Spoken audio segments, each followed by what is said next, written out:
tarifnya malah turun ya untuk PPN-nya. Kalau dulu 2%, sekarang tarif tertinggi yang kita bahas tadi adalah 1,65%.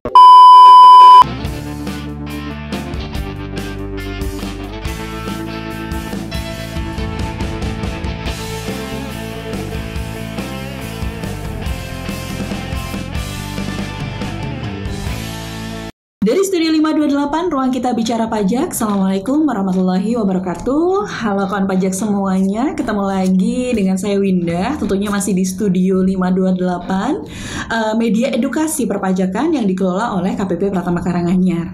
Nah, seperti episode-episode sebelumnya, kita selalu membahas hal-hal yang menarik terkait ketentuan perpajakan dan juga isu-isu terkini terkait perpajakan yang asik untuk kita perbincangkan. Nah, di kesempatan kali ini kita akan membahas terkait sesuatu yang lagi hits ini ya, yang glowing gitu. Jadi kita akan membahas terkait emas. Nah, tentunya beberapa kawan pajak mungkin sudah ada yang dengar ya adanya PMK yang terbaru, yaitu PMK nomor 48 tahun 2023. Tentang apa? Sebentar, saya mau baca karena sangat panjang ini. Tentang pajak penghasilan dan atau pajak pertambahan nilai atas penjualan penyerahan emas perhiasan, emas batangan, perhiasan yang seluruhnya bukan dari emas, batu permata dan atau batu lain yang sejenis, serta jasa yang terkait dengan emas perhiasan, emas batangan, perhiasan yang seluruhnya bukan dari emas, atau batu permata dan atau batu lain yang sejenis yang dilakukan oleh pabrikan emas perhiasan, pedagang emas perhiasan, dan juga pedagang atau pengusaha emas batangan. Panjang sekali ya. Nah, kayaknya dengan adanya PMK ini banyak sekali ya muncul di stigma di masyarakat terkait emas. Seperti apakah itu? Kayaknya nggak asik kalau saya bahas ini sendirian selama beberapa menit ke depan. Tentunya saya butuh teman ngobrol. Sudah hadir di sini rekan saya, yaitu adalah penyuluh pajak di KPP Pratama Karanganyar, yaitu Mas Adang Juanda. Selamat sore Mas Adang. Selamat sore Mbak Winda. Terima kasih telah diundang di acara yang menarik sekali ini. Oke, ini yang kedua kalinya ya. Betul. Oke, dulu pernah kita ngobrol ya di sini ya terkait tema yang lain. Kali ini kita mau bahas-bahas soal emas nih Mas Adang. Tentunya Mas Adang sudah dengar ya adanya PMK nomor 48 tahun 2023 ini ya Mas Adang ya.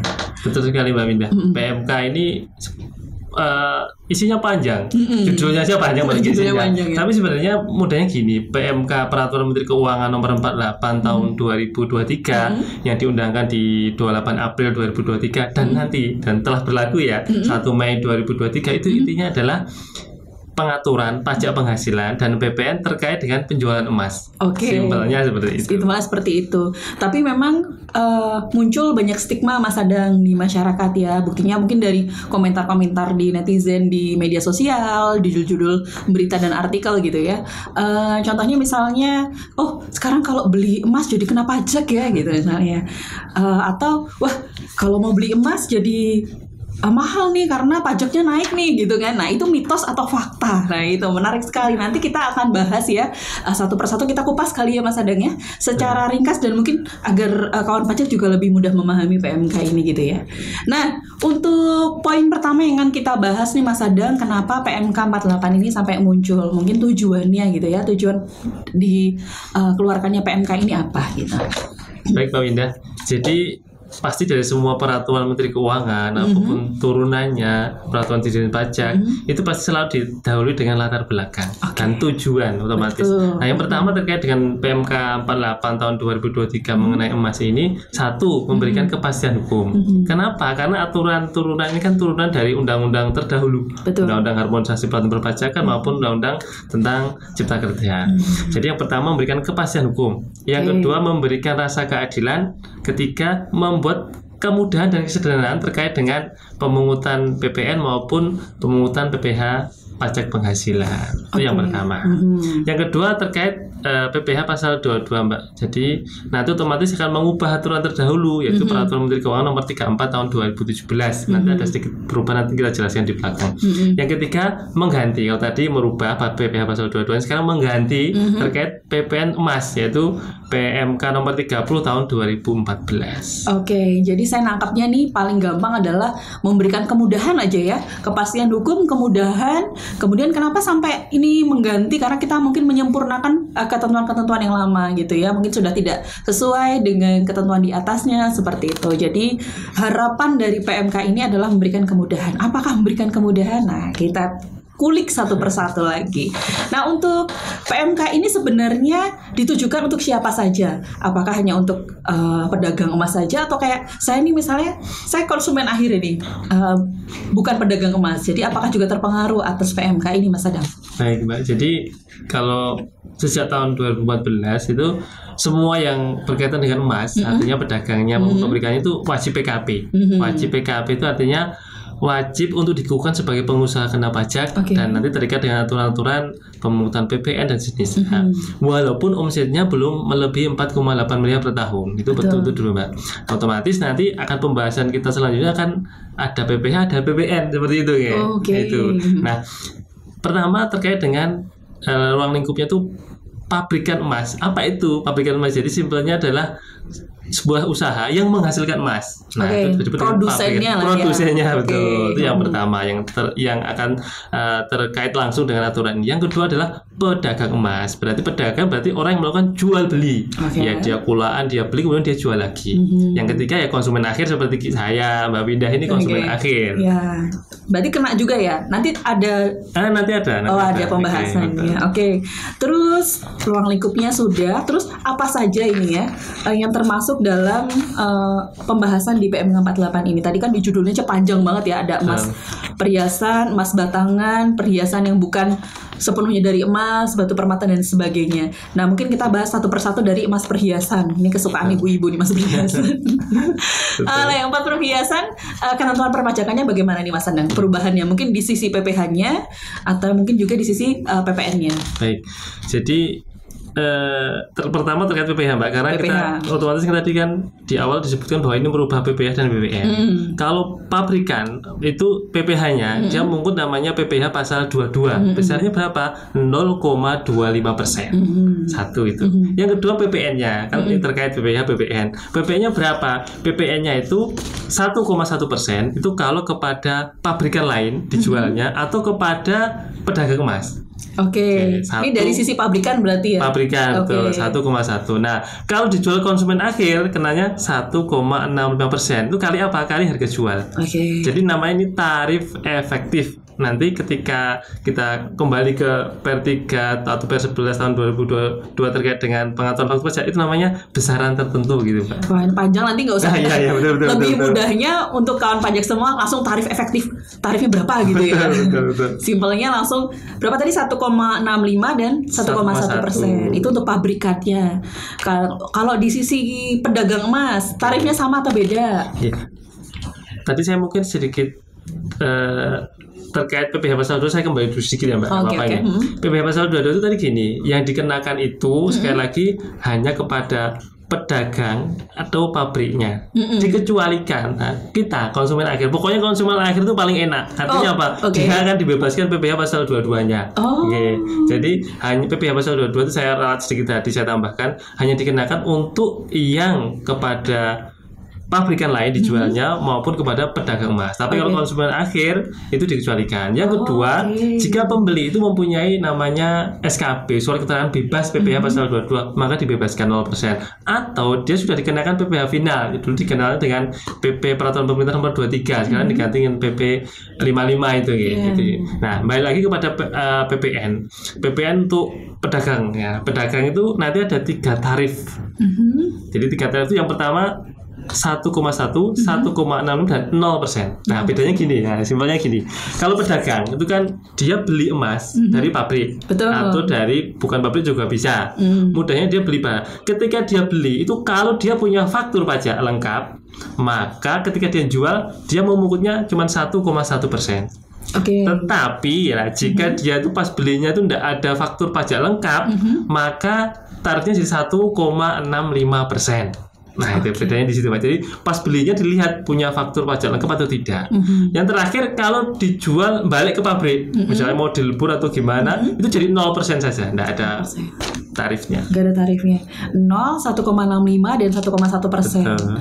Tertingginya 1,65. Padahal dulu sebelum ketentuan ini tarif PPN, tarif efektif adalah 2%. Sekarang paling tinggi adalah 1,65%. Berarti lebih rendah tarifnya ya Mas Adang ya di PMK 48 ini. Jadi PPN-nya sebenarnya malah turun ya. Betul, Mbak. Pajaknya, nah, ini yang sebenarnya tadi menjawab tadi ya. Betul. Jadi sebenarnya Bapak Ibu sekalian terkait dengan tarif PPN itu mengalami penurunan. Yang dulu jelas-jelas 2% itu sejak tahun 2014. Artinya tarif efektif dulu 2%, sekarang jadi maksimal 1,65%. Apalagi kalau misalnya ternyata pedagang emasnya itu punya faktur pajak lengkap, maka cuma 1,1%.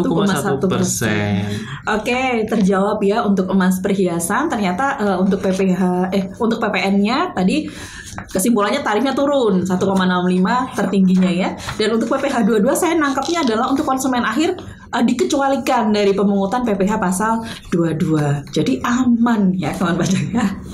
Oke, kita langsung aja ke jenis emas berikutnya yang biasa kita kenal, yaitu adalah emas batangan. Ya, selain emas perhiasan, kawan pajak tentu banyak yang berinvestasi mungkin ya dengan membeli emas batangan. Nah, ketentuan terkait emas batangan ini apakah ada perubahan atau sama seperti ketentuan emas perhiasan yang mungkin Mas Anang bisa coba kulik-kulik nih. Baik, Mbak. Jadi untuk ketentuan emas perhiasan, emas batangan, itu ya dulu kan kalau Bapak Ibu beli langsung ke Antam ya, ke Antam itu mesti langsung dipotong PPh pasal 22, dipungut PPh pasal 22 0,45% dulu itu. Nah, bisa dikreditkan di akhir tahun. Nah, sekarang turun jadi 0,25%. Sama seperti pedagang emas yang pertama tadi, emas perhiasan, Mbak. Pertama terkait PPh turun jadi 0,45%. Itu pun juga dari 0,45 betul, jadi 0,25. Betul. Dan itu pun lagi-lagi, Mbak, konsumen akhir seperti itu diuntungkan. Kenapa? Dikecualikan.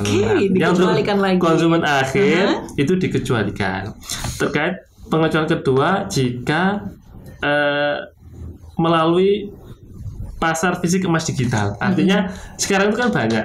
Misalnya di Tokopedia ada emas. Di marketplace sekarang kan banyak emas digital, emas yang tidak kita pegang tapi dijual belikan itu nanti juga termasuk yang dikecualikan dari pengenaan PPh pasal 22 emas batangan. Nah, yang kedua otomatis terkait PPN. Pokoknya bahas emas itu ada PPh PPN. Iya, PPh PPN. Untuk PPN, nah gini Pak. Sebenarnya di undang-undang ini baru berubah, undang-undang HPP kemarin, Harmonisasi Peraturan Perpajakan, itu terkait dengan emas. Dulu itu kan emas itu termasuk non BKP di pasal 4A. Nah, ini rame kemarin juga ya. Sempat rame itu. Mas sekarang jadi barang kena pajak nih gitu ya. Nah, betul memang sekarang sudah dikeluarkan dari barang kena pajak. Tetapi satu, pemerintah itu selalu memberikan banyak insentif. Jadi untuk yang emas terkait dengan cadangan devisa itu kan termasuk kategori yang non BKP.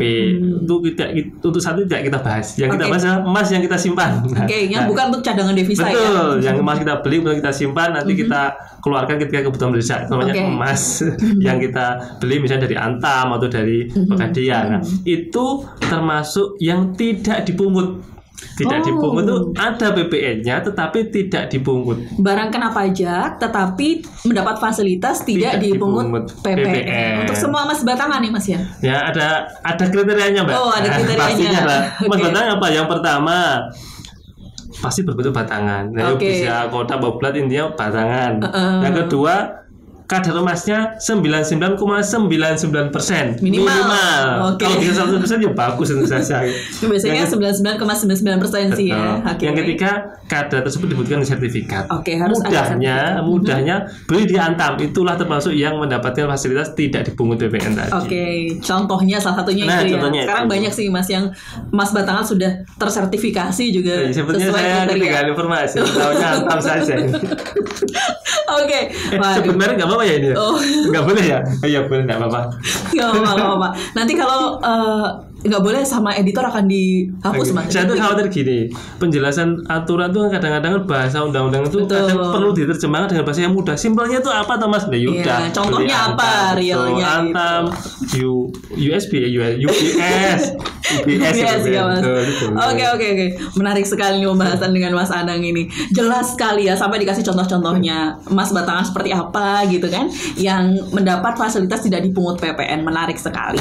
Oke, jelas. Jadi senang saya ya, PPh 22 ternyata untuk konsumen akhir sama seperti emas perhiasan. Kalau beli emas batangan maka dikecualikan dari pemungutan PPh pasal 22. Terus juga di PPN kalau kita beli emas batangan, ternyata kalau kita belinya emas batangan yang tadi ya berbentuk batangan terus minimal 99,99%, kemudian dibuktikan punya sertifikat, itu juga tidak dipungut PPN gitu ya Mas Adang ya. Loh, enak ya. Jadi sebenarnya itu menjawab mitos-mitos tadi bahwa itu PPN atau pajaknya lebih tinggi ternyata belum terbukti ya Mas Adang ya. Tidak terbukti malah. Oh, karena kita belum selesai membahas. Oh iya.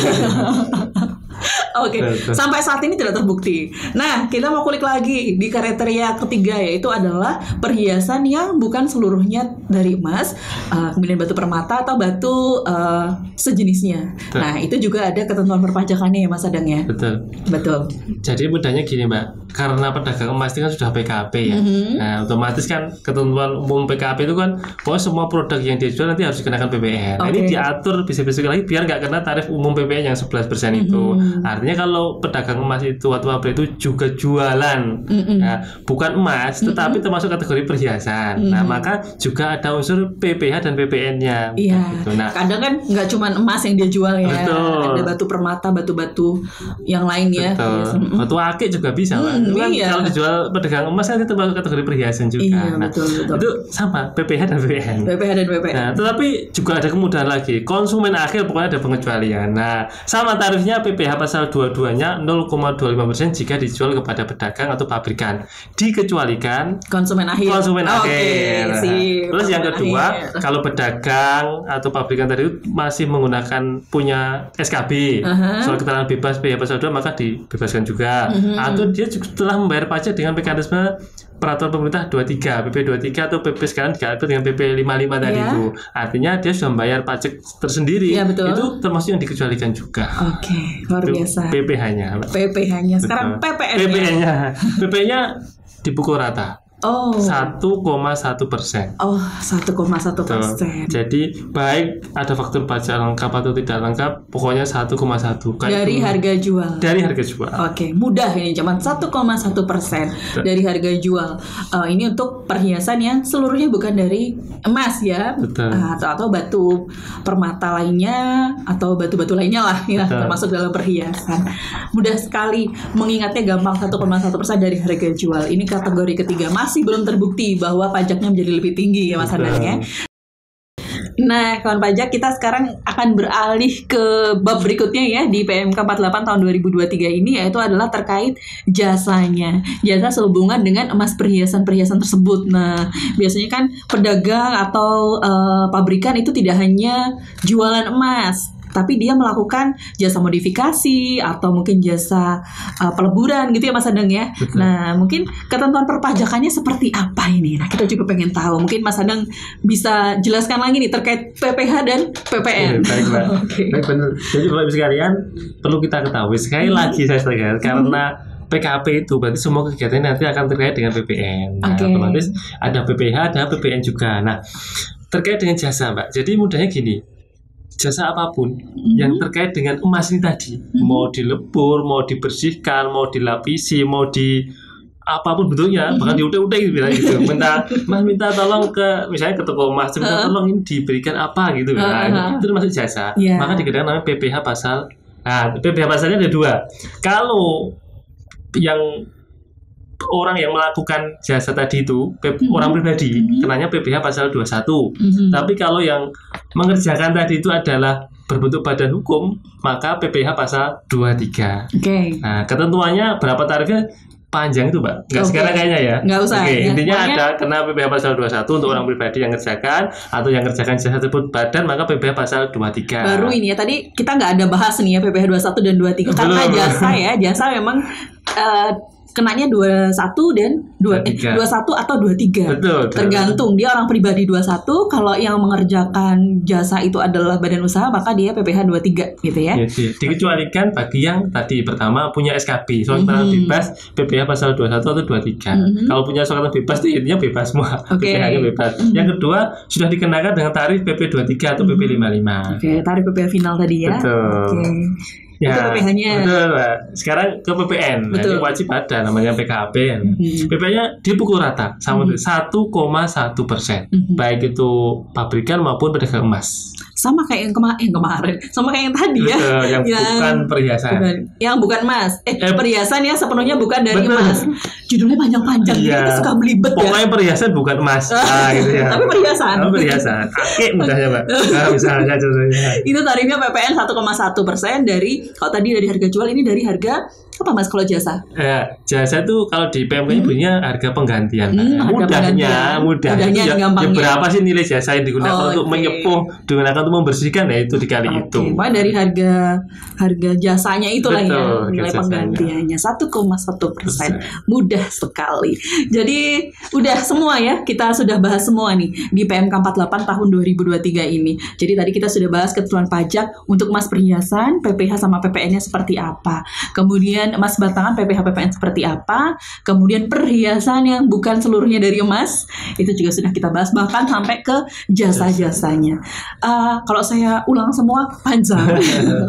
Jadi kawan pajak bisa diputar lagi untuk rekaman yang sebelumnya. Nah, poinnya adalah kawan pajak, untuk tarif pajak ternyata itu sampai dengan kita bahas terakhir ini tidak mengalami kenaikan ya dari tarif pajak sebelumnya. Dan ini kawan pajak untuk emas ini sebenarnya bukan hal yang baru ya Mas Adang. Bukan baru kali ini kemudian dikenakan pajak, itu bukan ya. Bahkan turun dari BPN-nya. Iya dulu betul. Dari dulu tuh sebenarnya sudah ada. Kawan pajak mungkin nggak sadar aja ya. Cuman karena ini ada PMK baru, kemudian beritanya naik lagi, seolah-olah ini adalah pajak yang baru. Tidak. Justru malah disederhanakan, diberi lebih kepastian hukum, lebih jelas gitu ya.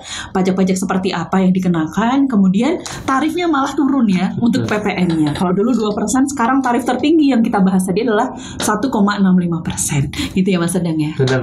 Oke, poin berikutnya adalah seluruh pedagang emas atau pelaku jual beli emas ini, penjualnya lah ya, pabrikan maupun pedagangnya, dia harus PKP. Betul ya Mas Adang? Betul. Walaupun omsetnya masih di bawah 4,8 miliar. Betul. Karena kalau di ketentuan PKP sebenarnya kalau omset belum sampai 4,8 kan tidak wajib ya Mas Adang ya. Belum sampai 4,8 miliar. Tapi untuk pedagang emas ini maka dia wajib walaupun masih dalam kategori pedagang kecil. Benar gitu ya Mas Adang ya. Benar. Itu poinnya. Kalau sudah PKP berarti dia harus pungut PPN ya Mas Adang, harus keluarkan faktur dan jangan lupa untuk lapor PPN tepat waktu. Ya, keluarkan faktur itu sebenarnya masih ada sedikit tambah sedikit. Boleh.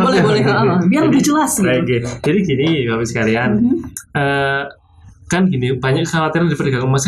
Pedagang emas kecil saya tuh Mas, mau bikin faktur ribet sekali ya. Jadi begini, pada prinsipnya ada namanya pedagang PKP ejaran Mbak. Jadi mudah gini, kan seyogyanya ya, pedagang PKP itu wajib membuat faktur pajak. Betul. Nah, dikecualikan jika konsumen akhir. Jualnya eceran langsung ke kayak saya nih contoh nih. Jadi ketika dia jualnya ke konsumen akhir itu maka boleh tanpa dibuat faktur, namanya digunggung. Tarifnya ya tadi sudah dibagi tadi. Tarifnya sama saja ya. Sama saja. Cuma lebih mudah. Jadi dia tidak perlu bikin faktur, cukup dicantumkan di laporan SPT aja ya. Betul, di web secara total gitu ya Mas ya. Betul. Tapi wajib punya catatan. Jadi kan di total sebulan itu misalnya ke yang konsumen akhir berapa, misalnya ada 10 orang nilainya sekian, yang dibuat faktur berapa, nanti di pas pelaporannya di BP faktur beda kolom Mbak. Ini yang di atasnya yang dibuatkan faktur, yang tidak digunggung ini ya namanya, yang tidak digunggung yang dibuatkan faktur, yang digunggung ini artinya totalnya berapa yang merupakan rekapan tadi. Artinya ada kemudahan. Jadi buat kawan pajak yang masih dalam kategori pedagang kecil misalnya, atau yang dia dagangnya ecer aja sih Mbak, kita nggak jual ke pedagang lain atau nggak jual ke pedagang-pedagang lain gitu kan, hanya jual ke konsumen akhir, berarti kan ke konsumen akhir pedagang eceran itu kita boleh melakukan pelaporan PPN dengan cara faktur pajak digunggung. Jadi hanya cukup di total saja. Itu boleh ya. Betul. Asal dengan konsumen akhir tadi. Tapi itu Gitu. tadi sekali lagi Harus punya catatan. Iya, wajib itu. Jadi biar jelas datanya juga akurat. Dan saya rasa kalau kawan pajak adalah pedagang-pedagang emas sih buat catatan lah ya. Sudah pasti. Udah pasti. Jadi jelas ya. Ini sebenarnya nggak ada perubahan yang terlalu signifikan, hanya masalah tarif, Mbak. masalah Pedagang emas yang sudah biasa rutin pelaporan sudah biasa, hanya mengubah tarif saja lebih kecil gitu saja. Oke, jadi jangan usah khawatir untuk para pedagang emas juga ya terkait kemudian pelaporan. Nanti kalau masih bingung boleh lah datang ke KPP Karanganyar ya Mas Adang ya. Betul. Nanti kita akan kasih tahu caranya, kita edukasi dengan lebih gamblang. Konsumen akhirnya pun juga lebih teruntung kan loh, Mbak. Kita seperti kita misalnya kita punya investasi emas, maupun emas perhiasan maupun emas batangan tuh jauh lebih ringan juga tarifnya. Aslinya begitu. Jadi isu tadi itu jangan dipercaya. Jangan dipercaya. Mitos ya. Betul. Mitos ya. Kalau memang harganya naik ya memang karena harga pasar emas memang naik gitu ya, bukan terpengaruh dari pajak. Atau mungkin ya pedagang emasnya mengambil untung lebih kan bisa. Oh, bisa aja ya. Namanya pedagang. Kalau orang jualan cari untung ya wajar toh, Mbak. Iya, oke. Siap. Jadi beli emas nih. Oke, kan banyak menarik sekali ya pembahasan kita tentang emas yang memang sedang hits ya, cukup karena ketentuan ini baru berlaku mulai Mei kemarin. Jadi masih hangat 1 Mei ya, 1 Mei 2023. Oke, asik banget pembahasannya, tapi kayaknya kita harus sampai ke penghujung nih Mas Adang nih. Lain kali boleh ya datang lagi di Studio 528. Wah, terima kasih Mbak. Saya sangat mengharapkan nih biar bisa menghibur teman-teman. Menghibur dengan ilmu-ilmu perpajakan. Serius tapi santai. Asik banget ya ketentuan perpajakan. Jadi kawan pajak itu kalau baca sendiri mungkin kan malah waduh apa sepaneng gitu ya, bahasanya bahasa undang-undang. Tapi kalau kita bahas dengan santai, insya Allah teman-teman bisa lebih paham gitu ya Mas Adang ya. Benar sekali. Oke, terima kasih Mas Adang sudah hadir di sini. Next time kita undang-undang lagi ya. Siap. Juga terima kasih kawan pajak sudah menyimak pembahasan kita terkait emas pada sore hari ini. Kita akan berjumpa lagi di episode selanjutnya dengan pembahasan yang tentunya jauh lebih menarik lagi dan up to date terus ya. Jangan lupa kawan pajak untuk follow seluruh akun media sosial kita, karena di situ kita selalu mengupdate berita-berita terbaru, juga ketentuan-ketentuan terbaru terkait perpajakan, terkait channel YouTube ini juga jangan lupa untuk like, komen dan juga subscribe. Gitu kawan pajak semuanya. Dan kita berpisah dulu. Sampai di penghujung podcast kita kali ini. Sampai ketemu lagi di episode-episode selanjutnya. Tentunya masih di Studio 528, ruang kita bicara pajak. Assalamualaikum warahmatullahi wabarakatuh. Waalaikumsalam warahmatullahi wabarakatuh.